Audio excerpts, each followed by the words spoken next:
lovers. Just thought we've had a few days without posting because we've had a few to-dos here. Number one is Coco's not been eating very much, so I've had to spend a lot of time coaxing her to eat because she's a bit traumatised after the arrival of these little angels. But they're all thriving. They've all near enough doubled the body weight in their first week. Coco's quite taken by ox liver and ox heart if it's cooked. So she's been having that and some mother's pudding. So her milk's coming quite nicely, obviously, because the puppies are putting weight on and they're all very well. And then the whelping box is in a bit of a state because Daisy's been in there. Where's Daisy? Daisy's mum too. She's been doing all the bottom cleaning and toilet bits and lying with them. She's got a bodysuit on at the moment because, well, for two reasons. The puppies are trying to feed off her, but Coco's the mum and Coco's doing the feeding. And secondly, she had a bit of a set to with Molly the other day, didn't you? She thought Molly was going for the puppies. Molly was just coming to say hello. And maternal instinct kicked in, didn't it, Daisy? Did you try protecting Coco's babies? And Molly won, didn't she? So then we ended up at Woodcroft Veterinary Centre because, of course, it wasn't during normal office hours. It has to be at some silly time. So I think it was about 9 o'clock at night. We ended up at the hospital, didn't we? And she's... it's healing nicely. She's got antibiotics and painkillers, so that's why we've got to be super careful that these little ones don't get any milk from her by mistake. And they're not doing. There we go, Bunny. There we go. Should we try one of these other ones? There we are. Bonnie is, as you can see, she's a unit. And she's really hungry all the time, so they have had a little bit of extra goat's milk in a bottle just to top them up. But once they've fed, they go back in here. Daisy goes in and does the bottoms, and then that's it. They're asleep then for a few hours.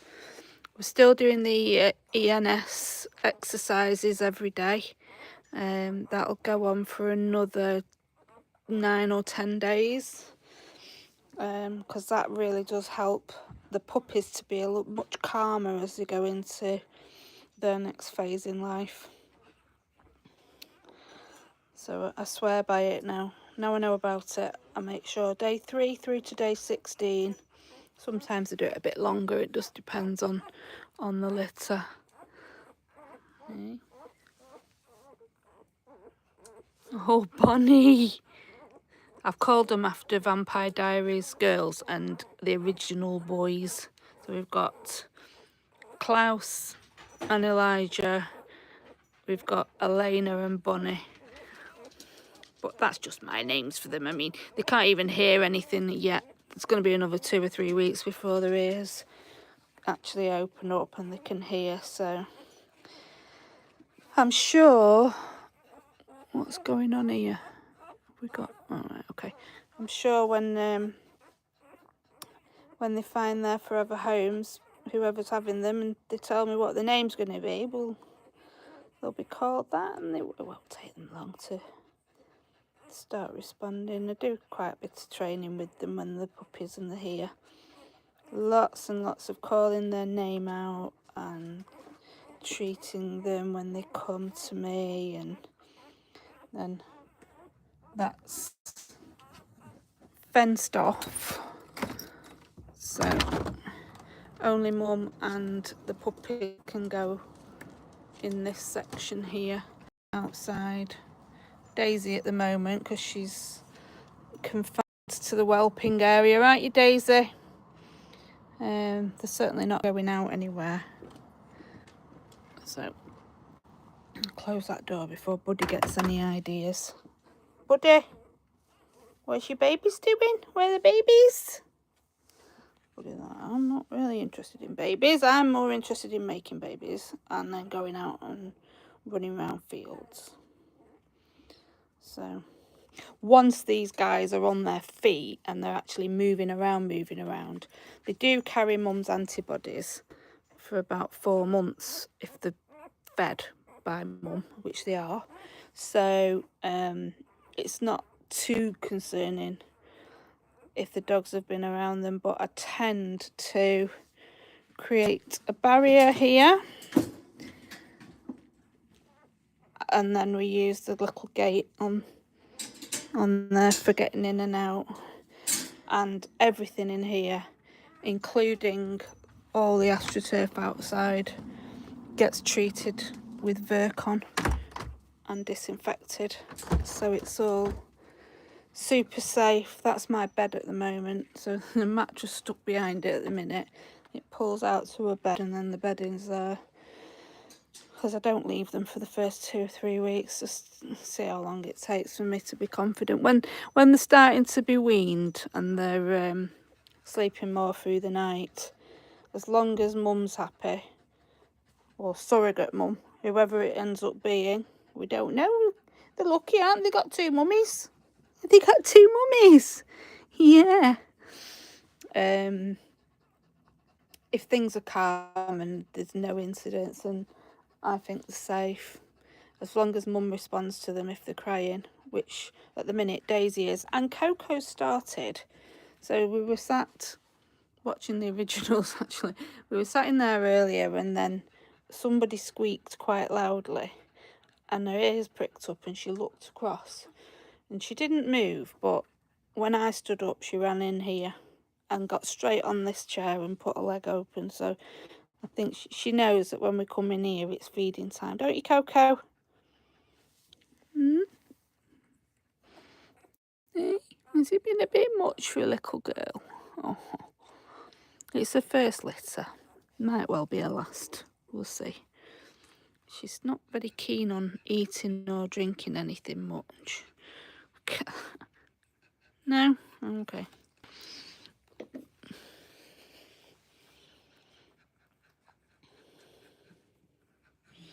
But yeah, just wanted to do a bit of a live video of everybody so you can see it in real action, in real life. And we're doing all right. There'll be more frequent and more entertaining updates once the puppies start weaning, I think, and start moving around. And there'll be nail trimming, there will be feeding time at the zoo, there'll be bath time, yeah, bit of training. There'll be lots of exciting videos for you to watch.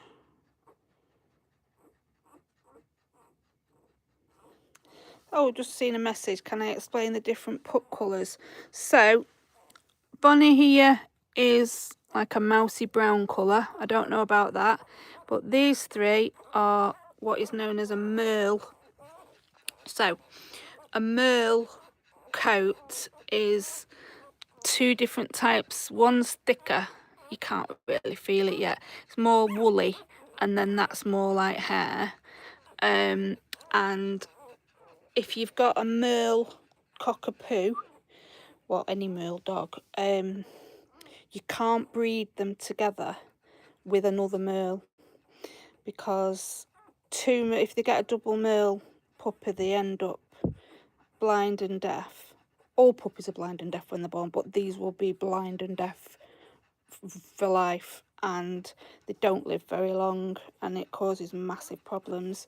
So Buddy is a red merle.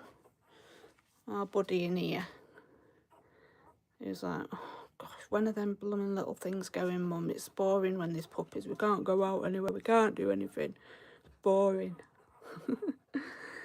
I always make sure my girls they all get DNA checked for health conditions. They get DNA tested for colour traits, and first thing I do when a girl comes in the house is check them. Hi Zach. Yeah, so neither Daisy, Coco or Molly, our other dog, who is currently staying away from home because we don't want any more fights, do we, Daisy? That was an expensive trip to the vets. General anaesthetic and stitches. We don't want that again, do we? But Daisy's our backup mum, and she's doing a cracking job with these puppies. And Molly's just a little bit over the top sometimes, so she's the one that's gone. She's the one that's gone to my daughter's for the time being. Yeah, anyway, none of the girls are male, so Buddy can father do his stud duties. It's time to shine, we call it, don't we, Buddy? With our girls when they're in season. Only once a year, but I don't know about Coco. I don't think she's cut out for this, really. I think this will be her one and only, but we'll see. Never say never. 13. Oh my days. That's a lot. I'm quite happy with 4 because we're having to do a lot of this ourselves, especially when Daisy went into hospital the other night. I've had to do all the toileting them, and then I've been topping them up a little bit with goat's milk because Coco's quite a tired baby. Gosh, 13. Well, unlucky for some, but congratulations. Oh. So Daisy's now waiting patiently, and if I move away, she's going to be up there and she's going to sit behind Coco here, and she'll start cleaning and toileting this lot even while they're still feeding. And Coco's not really bothered. Look at her. She's like, yeah, whatever, mum. Problem is, if I go out of here now, sometimes her head pops up and then she'll follow me out and leave the dogs. Stay there.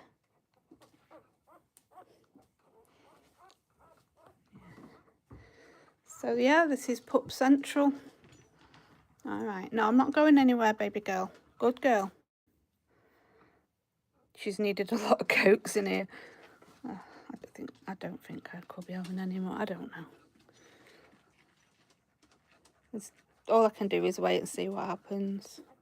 We've got a feeder on the way that you put the milk in, and it's like a bowl like that with a lid on it, and then it has the little teats on the side for them to feed from. So I'm going to get one of those because she's not eating much. She'll have mother's pudding, but I literally have to put it on a spoon and stick it in her mouth, and then she'll swallow it. She will eat a bit of liver and like the heart. She'll have like 5 or 6 pieces, and then she'll just turn her nose up. And some of her own normal food, but depends what mood she's in. These two are quite happy to help out, aren't you? When Coco's had enough. Nothing goes to waste here.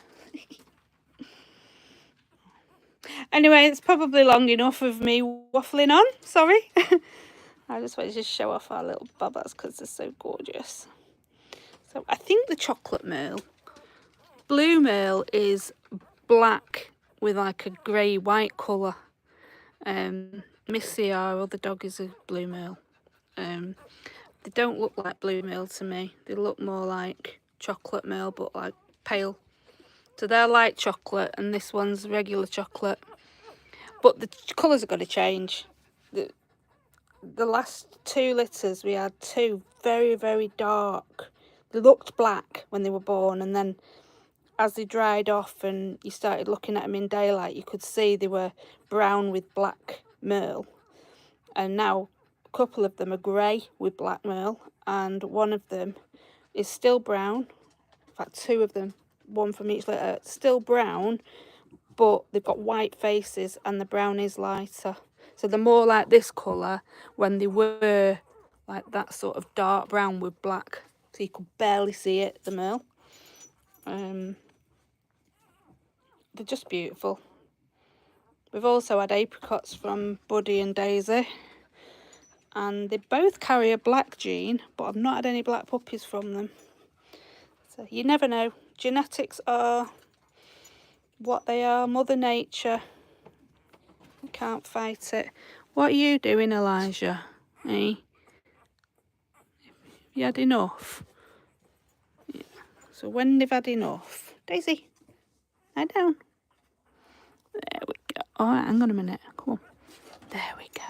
There is a heat pad under there, but she's straight away. She's in there, toileting, giving them a bit of a clean, and then they'll curl up in a ball, go to sleep. It's not cold in here, but I've set the heat mat to the lowest temperature, and they're able to move around now. They're quite mobile, but it's surprising how quickly. Can't believe it's a week. So they just move away from it if they don't want to be on the heat mat. So sometimes I find them in this corner, other times they're in that back corner, and Daisy's pulled. It doesn't matter how many times I straighten this vet bedding out, that corner's always ripped up so she can get on the cold floor, because she likes her head on a cold floor because she's a weirdo. So sometimes the puppies take themselves over there, and I'll move them when I see it, but they'll soon just take themselves back again. So they obviously, and then there's others, Bonnie in particular. So the yellow girl, she likes to be on the heat mat. She likes it warm, even though she's got the most padding. Yeah, you're gorgeous. You're all right, kid. You're gorgeous baby girl. Right, there we go, see? Toilet done. Curled up with mum too now, fast asleep. Right. Ciao, ciao. See you. Thanks for watching, everyone.